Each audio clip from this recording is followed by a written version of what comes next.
इधर चले। हरे कृष्णा। तो आप सबका स्वागत है इस मंगलवार के दिन का साप्ताहिक कार्यक्रम इस्कॉन मंदिर में आपका सब स्वागत है। और आज हमारे गौड़ीय संप्रदाय के लिए बहुत पावन दिन है, क्योंकि आज ही श्रील हरिदास ठाकुर का तिरुभाव दिवस है। और आज ही के दिन से हम ये आज से साप्ताहिक कार्यक्रम शुरू करने जा रहे हैं। इसका विषय होगा भगवद गीता और भागवत पुराण में से। और आज ही से एक सप्ताह का इस्कॉन की तरफ से वर्ल्ड होली नेम वीक है। वर्ल्ड होली नेम वीक मतलब क्योंकि हरिदास ठाकुर का जो आज तिरुभाव दिवस है, तो पूरा एक वीक तक पूरे इस्कॉन में वर्ल्ड वाइड दुनिया भर में जितना भी इस्कॉन केंद्र है सब जगह हरिनाम संकीर्तन होगा। सब जगह लोग कीर्तन करेंगे और ज़्यादा से ज़्यादा प्रचार नाम संकीर्तन घर घर में होगा। तो आज हम मंदिर में शुरू कर रहे हैं और बहुत से लोग आज पूरे दुनिया भर में कर रहे हैं सब जगह। तो मेरा अनुरोध है कि आप सबके घर में आप कर सकते हैं। जैसे कल तो भद्र पूर्णिमा है, तो कल हम लोग का और एक बड़ा दिन है, क्योंकि कल के दिन भागवत महापुराण का प्राकट्य हुआ इस कलयुग में। तो कल हम तो पूरा मंदिर में रहेंगे, सुबह से लेकर 12 घंटे तक हम लोग मंदिर में ही रहेंगे, 12 से ज़्यादा घंटा। क्या करेंगे हम लोग मंदिर में? हम लोग मंदिर में करेंगे भागवत पुराण का प्रचार। और पूरा वीक मतलब 17 आज है, 17 से लेकर 23 वर्ल्ड होली नेम वीक है। तो आप सबके घर में कुछ 1 घंटा के लिए कीर्तन करा सकते हैं। तो अगर आपका इच्छा है तो हम आएंगे वहाँ पर कीर्तन करेंगे। कीर्तन करेंगे मतलब भगवान का गुणगान करेंगे और महिमा बताएंगे। महिमा बताएंगे किसका? भगवान का। सबसे बड़ा क्या है इस जगत में? भगवान। तो भगवान का ही बात करने से व्यक्ति जो है वास्तव में सुखी रहता है। वास्तव में सुखी होना चाहते हैं हम, तो क्या करेंगे? अपने मन में भगवान का कथा सुनते रहेंगे। क्योंकि कलयुग के अंदर बहुत सारी बातें चलती रहती है। यहाँ हो गया, वहाँ बॉम्ब गिर गया, वहाँ पर ये हो गया, वहाँ पर लूटपाट हो गया, ऐसे सब चलता रहता है। लेकिन हमें क्या करना चाहिए? बाहर के तरफ से कोई भी असुविधा हो, परंतु अंदर में कोई भी प्रकार का विचलन नहीं होना चाहिए। अगर अंदर विचलन हो जाएगा तो आप गए काम से। तो हमें क्यों पता चलता है? क्योंकि हमें यह बताया गया है कि remain happy in Krishna consciousness. Krishna भक्ति में आप सुरक्षित है, क्योंकि कृष्ण भक्ति में आप अंदर से सुरक्षित है। जब आप अंदर से सुरक्षित रहते हैं तो बाहर अपने आप सुरक्षा हो जाता है। और अंदर से सुरक्षित इसलिए होता है कि अंदर में हम भगवान का गुणगान, भगवान का लीला, भगवान के बारे में वार्ता, ये सब चलता रहता है, चलता रहना चाहिए, है ना।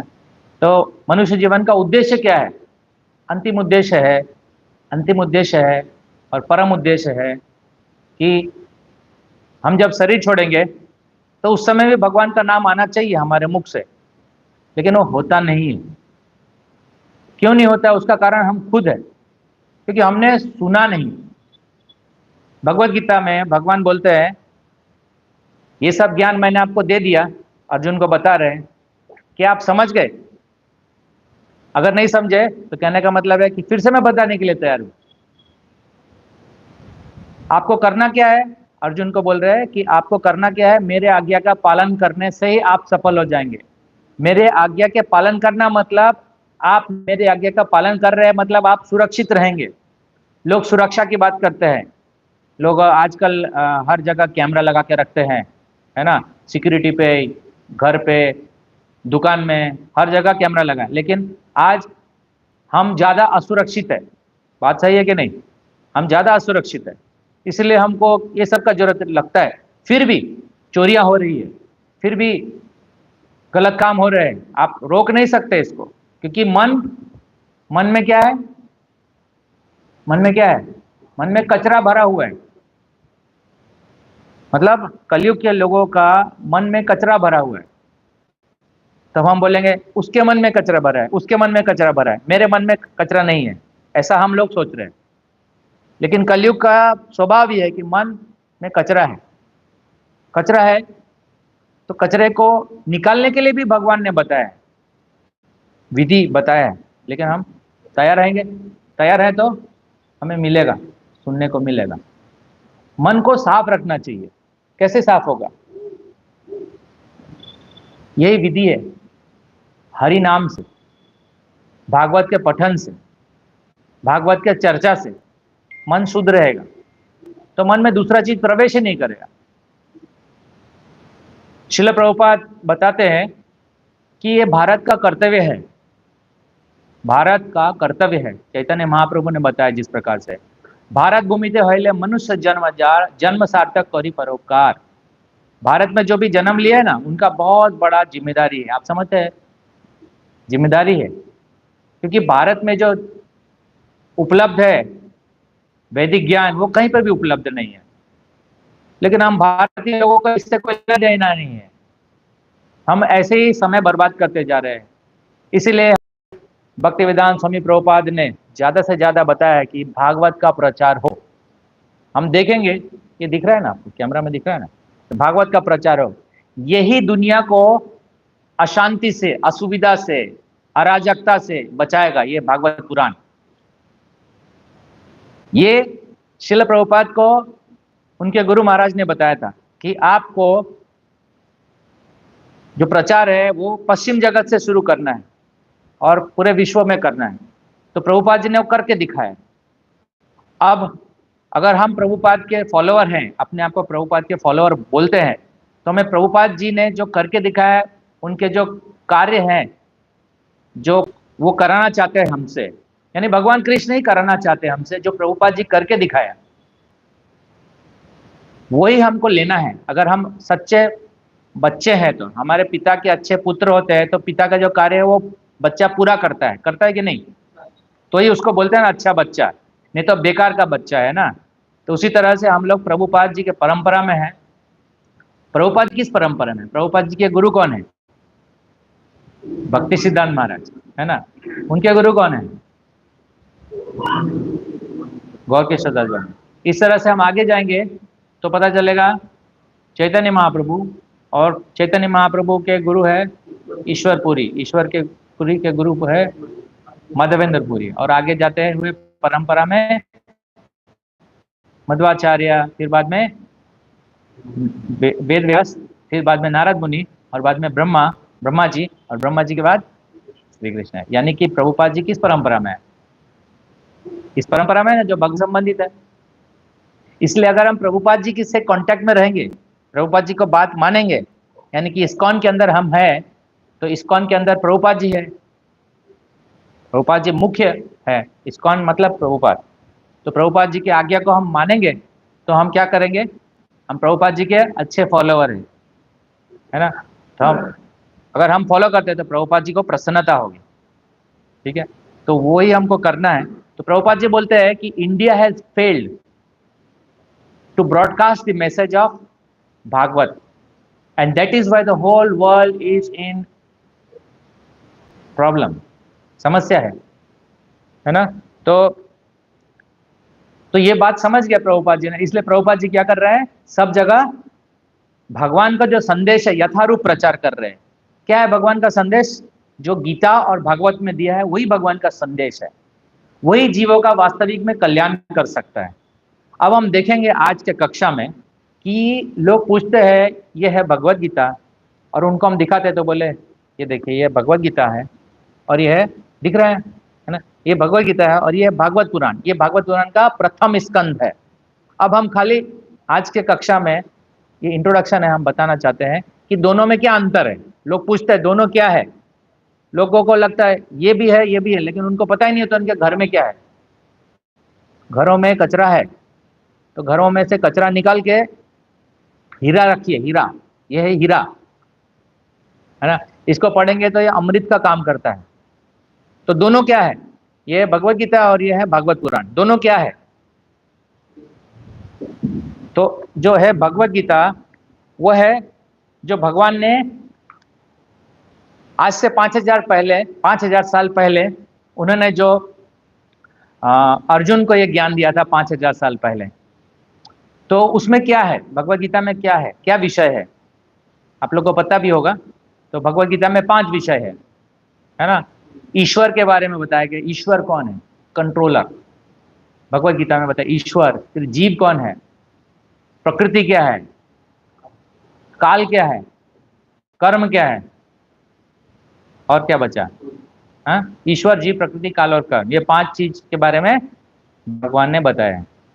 अब ये जो बताया है, वो जो गीता है वो 700 श्लोक है। वो गीता जो है महाभारत का सार है। महाभारत जो है 1,10,000 श्लोक वाला महाकाव्य है, जिसको वेद व्यास ने लिखा है। उसके अंदर जो 18 पर्व है, और 18 पर्व में एक पर्व है जिसको बोलते हैं भीष्म पर्व। तो भीष्म पर्व के अंदर ये है भगवत गीता, जो भगवान और अर्जुन के बीच में जो संवाद है वो दिया है, या संवाद या वार्ता, है ना। जो ये अगर ये वार्ता कोई पढ़ता है तो उसको अंदर क्या होगा, उसके अंदर क्या होगा, ईश चेतना, कृष्ण भावना, भगवान के बारे में उनके जानकारी प्रकट होगा। ठीक है, जानकारी प्रकट होने के बाद उसका जो बुद्धि खुलेगा, और बुद्धि खुलेगा तो ये पढ़ने के बाद हाँ, जो भगवत गीता पढ़ेगा, यथारूप भगवत गीता जो पढ़ेगा, वो कृष्ण के तरफ आकर्षित होगा। अब कृष्ण के तरफ आकर्षित होंगे कोई व्यक्ति, तो कृष्ण भगवान है, तो जब भगवान के तरफ आकर्षित होंगे तो वो हमेशा, क्योंकि कृष्ण भगवान है तो उनका एक खास है कि वो हमेशा प्रसन्न रहते हैं। क्योंकि भगवान कभी दुखी होते हैं क्या, कभी देखा है दुखी होते हैं? भगवान हमेशा आनंद में रहते हैं, ऑलवेज एंजॉयफुल मूड, कभी उनके ऊपर प्रेशर नहीं आता। इसलिए जब हम भगवान के नजदीक जाएंगे, कैसे जाएंगे नजदीक, इसके द्वारा, भगवत गीता के द्वारा। ठीक है, लेकिन भगवत गीता जो है बहुत कम समय में कही गई थी, 1 घंटा से भी कम समय में कही गए थे, क्योंकि उस समय भगवान और अर्जुन के बीच में संवाद हुआ था कुरुक्षेत्र में, तो समय कम था। इसलिए भगवान ने जो जानकारी दिया, ऐसा नहीं समझना चाहिए कि जानकारी दिया कम है, वो जानकारी है पूरा है, लेकिन ये हम लोग समझ नहीं सकते हैं पूरी तरह से। तो भगवान ने एक और योजना बनाया, जैसे कि भगवान ने अर्जुन को निमित्त मात्र बना के ये ज्ञान पूरे संसार को उपलब्ध कराया। उसी तरह से जब महाभारत युद्ध समाप्त हुआ, धर्म का स्थापना हुआ, तो महाभारत युद्ध के बाद जब राजा परीक्षित पूरे सम्राट बने, है ना, तो वो सम्राट बनने के बाद उनको चुना, महाराज परीक्षित को भगवान ने, उनको एक योजना के अंतर्गत ऐसा शाप मिला। वैसे उनको शाप नहीं मिल सकता, क्योंकि महाभागवत है जो, उनको शाप नहीं मिल सकता। अगर वो मिले भी तो वो शाप को निरस्त कर सकते थे, लेकिन राजा परीक्षित ने वो शाप को स्वीकार किया। भगवान का कोई कृपा होगा ऐसा समझ के उन्होंने शाप को स्वीकार किया। आप सोचो, अगर आपको किसी ने बोल दिया कि तुम्हारा 7 दिन में मृत्यु होने वाला, तब आप बोलेंगे अरे ऐसा कैसे हो सकता है, ऐसा कैसे हो सकता है, यही सोचेंगे ना, हम यही सोचते हैं ना। लेकिन वो महाभागवत है, उनको जब शाप मिला तो उन्होंने सोचा कि कुछ योजना होगा, क्योंकि भगवान के भक्त जो है वो भगवान के योजना के अनुसार कार्य करते हैं। हम जो है क्या करते हैं, हम अपनी योजना बनाते रहते हैं, इसलिए यही कारण है कि हम लोग असफल रहते हैं। हम लोग के असफलता का यही कारण है कि हम लोग भगवान के जो वचन है, भगवान का जो वाणी है, वो हम सोचते नहीं है कि वो हमारे हित के लिए है, इसीलिए हम लोग असफल है, पीछे है। तो यही समझना चाहिए जब हम पढ़ेंगे और इसके आगे। तो मैं बताना चाहता हूं कि भागवत क्यों प्रकट हुआ। भागवत इसलिए प्रकट हुआ क्योंकि गीता में जो कुछ बताया भगवान ने, वो मैंने बताया जैसे कि बहुत कम समय के लिए था और सबको ये समझ में नहीं आता।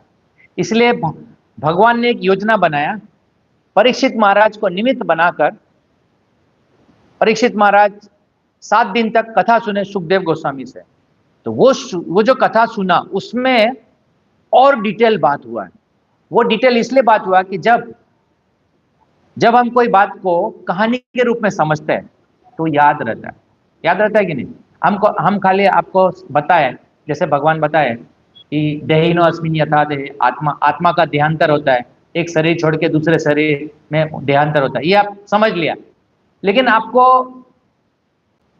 ये थ्योरी जैसा लग रहा है, ये हाँ ठीक है, थोड़ा उदाहरण देख लिए। भगवान ने बताया कि जैसे वाशी जीर्णानि यथा विहाय, जैसे कि हम कपड़े, पुराने कपड़े हो जाते हैं, फट जाते हैं तो दूसरा कपड़े पहनते हैं, उसी तरह से हमारा शरीर बालक अवस्था से जवान अवस्था, फिर बुढ़ापा अवस्था, ये भी उदाहरण दे दिया। अर्जुन समझ गए, हम लोग नहीं समझते। तो इसीलिए ये जो विचार है उसको कथा के रूप में भगवान ने दिया। जैसे बताया कि जैसे कि लीला के रूप में बताया, तो कहानी जब आप सुनते हैं तो आपको जल्दी से समझ में आता है कोई चीज, है ना। या जैसे बोलते हैं ना केस स्टडी, मैनेजमेंट में बोलते हैं केस स्टडी, या कोई भी आप पढ़ाई कर देते हैं उसमें उदाहरण के साथ पढ़ते हैं। लॉयर लोग केस स्टडी करते हैं कोई भी केस का, या फिर मेडिकल प्रोफेशन में भी बताते हैं कि एक अमुक व्यक्ति का इस प्रकार से बीमारी हुआ था, इस प्रकार से ठीक हुआ।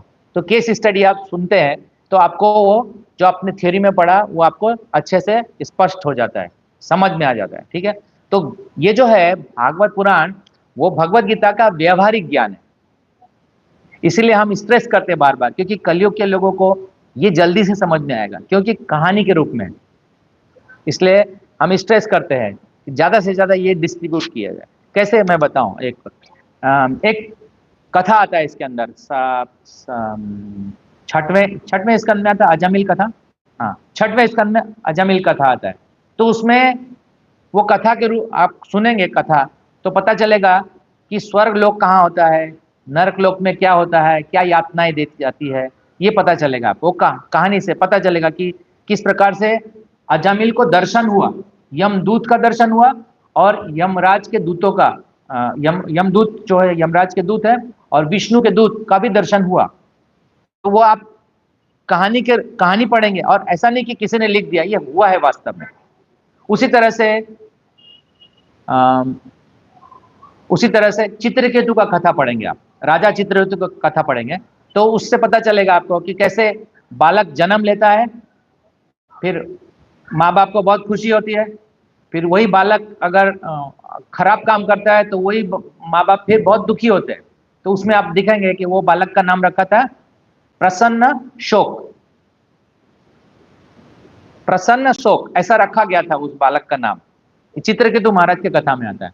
तो आप पूरा कथा पढ़ेंगे तो आपको समझ में आ जाएगा कि बालक जो है या बालक बालिका जो है जब आते हैं तो बहुत खुशी होती है, लेकिन ये अगर बालक या बालिका जब माता पिता का नाम खराब करने वाला ऐसा कृत्य करते हैं तब उस समय मन दुखी हो जाता है कि नहीं। तो ये उदाहरण के साथ दिया। फिर बाद में ये बताया कि कैसे कैसे वो शरीर छोड़ता है, फिर वो फिर बालक मतलब आत्मा फिर आप देखेंगे कि वो आत्मा नारद मुनि से बात करके और ये राजा चित्रकेतु को समझा रहे हैं, समझ में आ रहा है उनको कि क्या हो रहा है फिर, है ना। बंद कर दीजिए। तो ये कथा के रूप में अगर समझते हैं तो जल्दी समझ में आता है। आप यही राजा चित्रकेतु बाद में वृत्रासुर बनते हैं, है ना। तो आप देखेंगे कि कैसे कैसे मतलब कहानी से हम आपको आसानी से समझ में, इसीलिए ये जो भागवत पुराण है वो पढ़ने से, वो सुनने से आपको अच्छे से समझ में आएगा भगवत तत्व ज्ञान। अब कई लोग है ना गीता ले लेते हैं, पढ़ नहीं पाते हैं उसको, 1-2 चैप्टर पढ़ते हैं और बाद में फिर बोलते हैं कुछ और है क्या, फिर कहीं और चले जाते हैं। लेकिन साथ में अगर हम बताएंगे कि देखिए आप भागवत लीजिए, हम बोलते हैं भागवत लेने के लिए, तो इसके अंदर क्या है, इसके अंदर तत्व है और रस भी है, समझ गए। तत्व मतलब फिलॉसफी और रस मतलब फिलॉसफी के साथ सुनने के बाद आनंद आता है, तो फिलॉसफी समझ में आता है। तो ये दोनों है इसके अंदर, और कहीं पर ऐसा कॉम्बिनेशन नहीं है।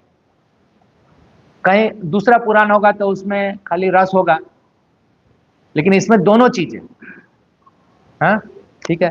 तो इसके अंदर मैंने बताया कि इसके अंदर ये है। हाँ, तो ये भगवत गीता कहाँ पर बताए गए थे? कुरुक्षेत्र में। और ये कहाँ बताए गए थे? ये दिल्ली और हरिद्वार के बीच में एक जगह आता है, उसका नाम है शुकताल। शुकताल है ना, वहां पर ये बताए गए थे। और एक बार और बताए गए थे इसी युग में, वो है नैमिषारण्य में।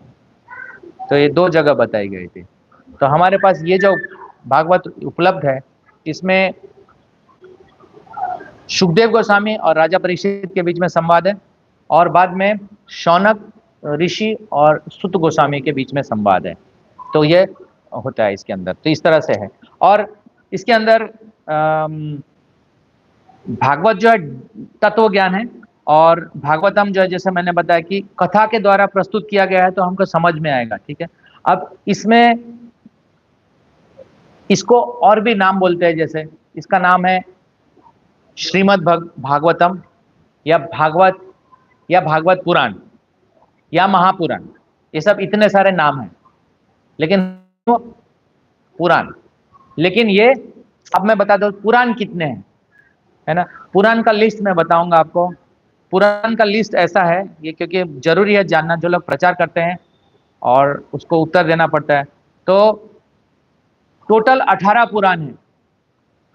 ठीक है। अभी 18 पुराण के नाम लिख लीजिए आप लोग। हाँ, ब्रह्म पुराण, उसमें 10,000 श्लोक है। पद्म पुराण, उसमें 55,000 श्लोक है। विष्णु पुराण लिख लीजिए, 23,000 श्लोक है। शिव पुराण 24,000 श्लोक है। नारद पुराण 25,000 श्लोक है। मार्कंडे पुराण 9,000 श्लोक है। अग्नि पुराण 15,400। भविष्य पुराण 14,500। ब्रह्म वैवर्त पुराण 18,000 श्लोक। लिंग पुराण 11,000 श्लोक। बरा पुराण 24,000 श्लोक। स्कंद पुराण 81,100। वामन पुराण 10,000। कुर्मा पुराण 17,000। मत्स्य पुराण 14,000। गरुड़ पुराण 19,000।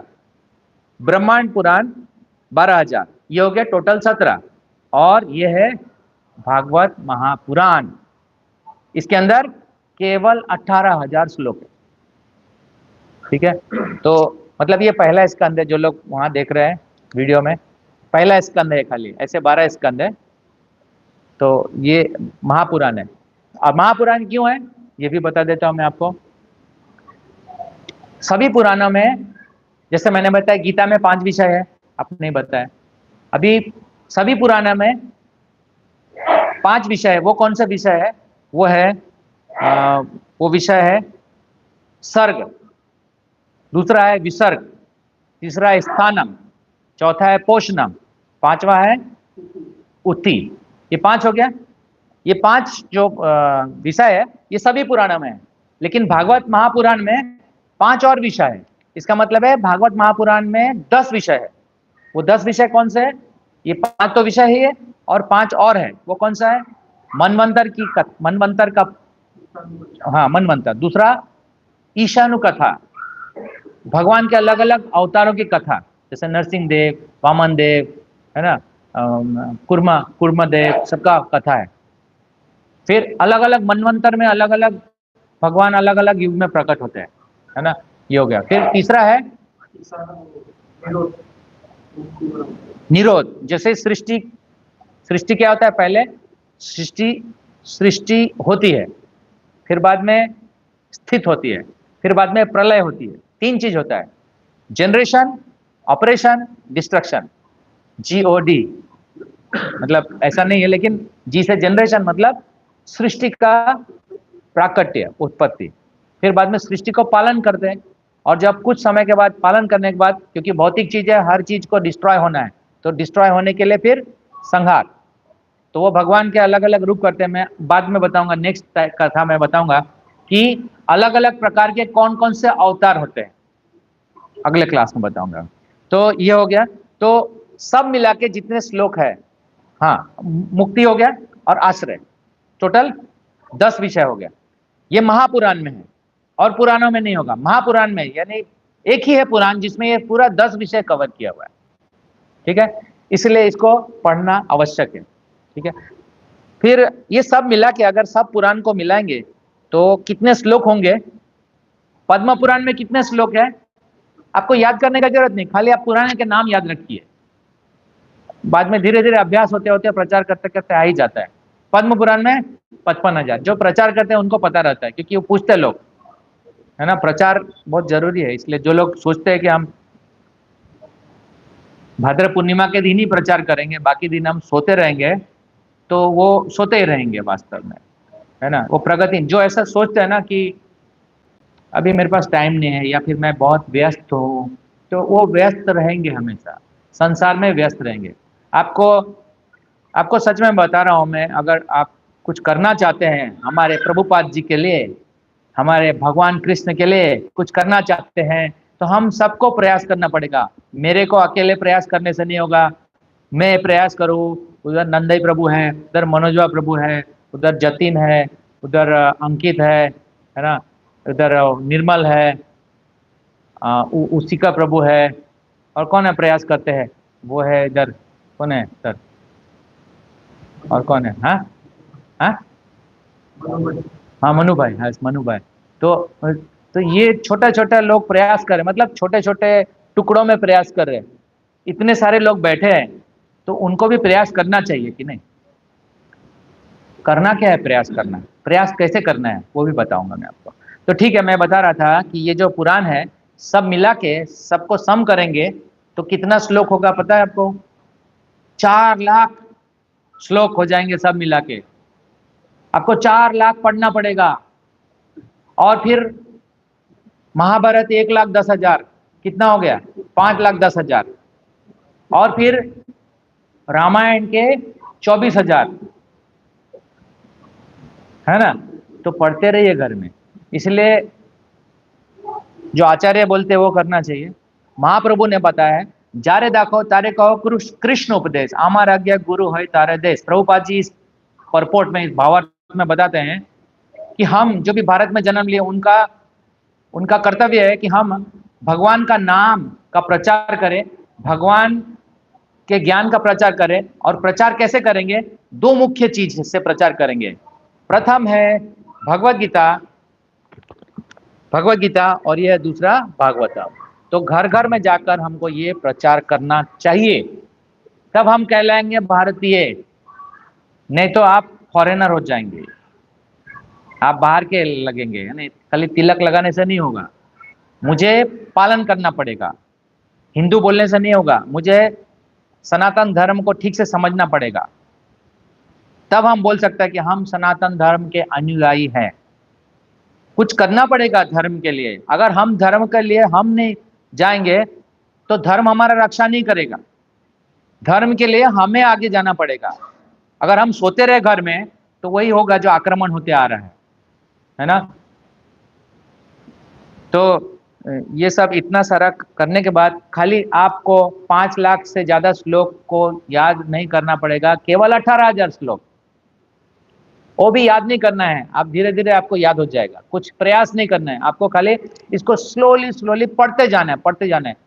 जब आप तात्पर्य पढ़ेंगे प्रभुपाद जी का, इतना पावरफुल है प्रभुपाद जी का तात्पर्य, जैसे जैसे आप प्रभुपाद जी के तात्पर्य पढ़ते जाएंगे तो आपको रिवील होगा, भगवान हृदय में प्रकाशित होंगे। ये मेरा अनुभव है, और मेरा ही नहीं, जो भी प्रभुपाद जी के ग्रंथ को सिंसियरली पढ़ रहे हैं, बहुत से लाखों लोग पढ़ रहे हैं, उन लोग का अनुभव है कि जो ये सिंसियरली केवल पढ़ते रहे ना, तो उसके अंदर भगवान रिवील होते हैं और उसको प्रेरणा मिलती है कि करना क्या है, फिर कैसे सेवा करना है, वो मिलता है ना, वो जानने को मिलता है।